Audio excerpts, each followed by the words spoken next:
Sir तुमचा insurance आहे? नाही. करून घ्या. याचा फायदा मला काय होणार? सर इन फ्युचर तुमचा ऍक्सिडेंट झाला तर तुमचा दवाखान्यातला सगळा खर्च आमची कंपनी देणार. आणि ऍक्सिडेंट मध्ये मी मेलोच तर? मग लाईफ इन्शुरन्स करा, मेल्यावर पण सगळे पैसे मिळतील. मग लाईफ इन्शुरन्स करून ऍक्सिडेंट मध्ये मी मेलोच नाही तर? मग एक काम करा, दोन्ही इन्शुरन्स करा. दोन्ही इन्शुरन्स करून ऍक्सिडेंटच झाला नाही तर?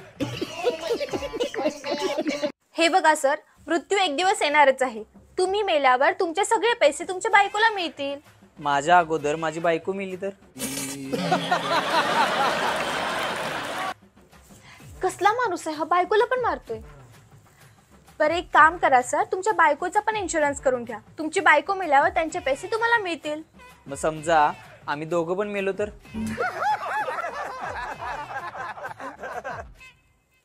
सर थोडा विचार करा, तुम्ही मेल्यावर तुमच्या बायकोला कोण सांभाळणार? माझं मोठं पोरग. सर एक काम करा, मला तिकडून तुम्ही ब्लॉक करून टाका.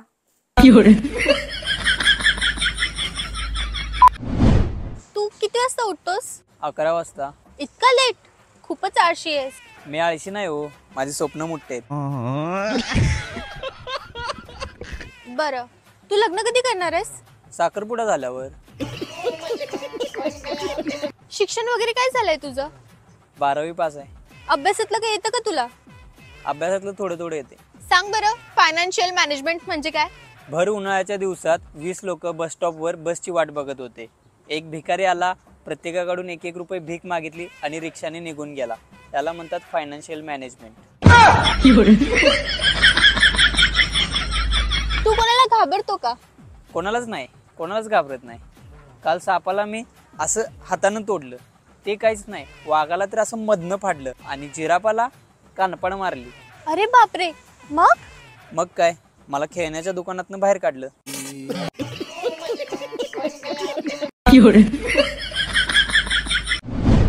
तुला कसा मुलगा आवडेल? मला कष्टाळू आणि अभ्यासू मुलं आवडतात. कष्टाळू आणि अभ्यासू? मी लई कष्ट घेतले. माझी परिस्थिती नव्हती.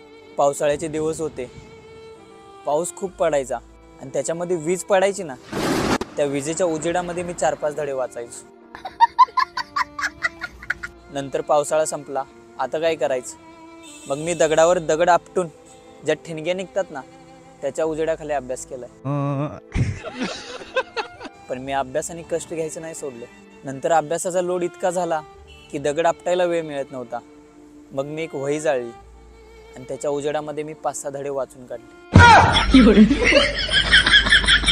पण मी अभ्यास आणि कष्ट करायचं नाही सोडलं. नंतर वह्या संपल्या जाळून जाळून. आता काय करायचं?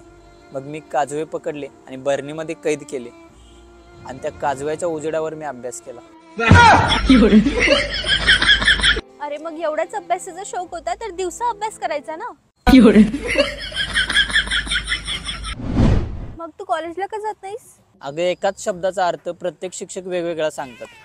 बायोलॉजीचं सर म्हणतात सेल म्हणजे पेशी, इकॉनॉमिक्सच्या मॅडम म्हणतात सेल म्हणजे विक्री, फिजिक्सचे सर म्हणतात सेल म्हणजे बॅटरी, इंग्लिशच्या मॅडम म्हणतात सेल म्हणजे मोबाईल फोन.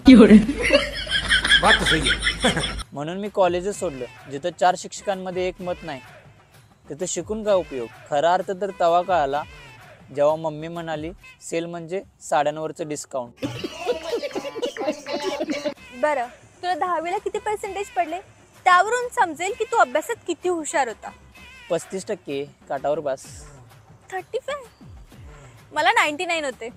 मला एक विचारायचं होतं, जहाजाचा शोध मुलांनी लावला, कॉम्प्युटरचा शोध मुलांनी लावला, बल्बचा शोध मुलांनी लावला, चाकाचा शोध मुलांनी लावला.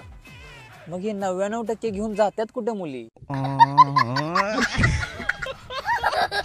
तू कॉलेजमध्ये कोणाला सेट केलंय की नाही? लाईफ मध्ये मी फक्त अलार्म सेट केला.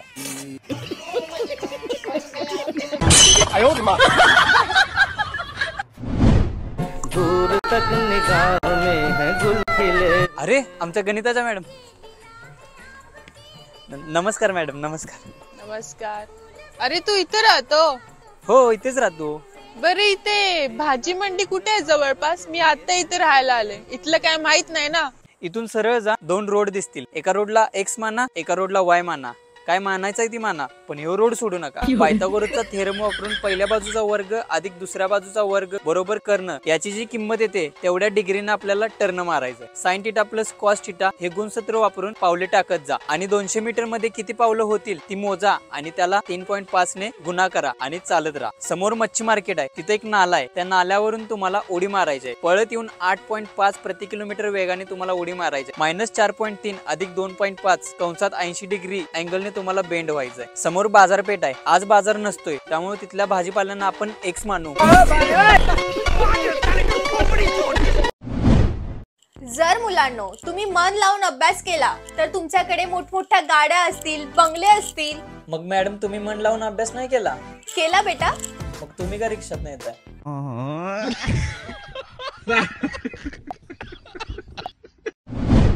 बोल मुली, तुझी काय समस्या आहे?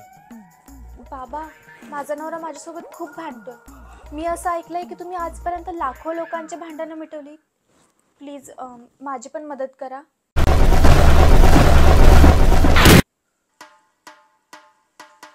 हा घे मनी. जेव्हा तुझा नवरा कामावरून घरी येतो तेव्हा हा मनी तू तुझ्या दाढेखाली दाबून धरायचा. दाताखालून मनी बाहेर आला नाही पाहिजे, नाहीतर भांडण होत. 7 दिवसानंतर. थँक्यू बाबा. या जादुई मणीचा खूप फायदा झाला. या 7 दिवसामध्ये आमचे एक पण भांडण नाही झाले. फायदा जादुई मनीचा नाही तर तोंड बंद ठेवण्याचा झालाय.